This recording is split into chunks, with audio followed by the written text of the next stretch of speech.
सांग माने जुहार जय श्री राम आई ही जेंदा अयोध्या रे राम भगवान रो मंदिर जेंदा के प्रतिष्ठा हो गला 22 जनवरी रे हेले हमर गांव मन के भी एबे जेंता के हेई चल छे बहुत सारा जगह रे बीटा होउछे तो आपन मनकर गांव मन के जदी होउछे ताले आपन मन कमेंट कर देबे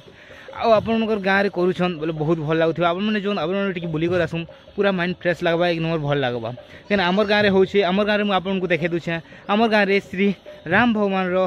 काना करूछन आ केते लोग हेइछन ठीक अच्छे ये वीडियो रे मुझे आपन के देखे दूचे तो जय श्री राम आपन मैंने कमेंट कर दौन और आपन सबके जय श्री राम।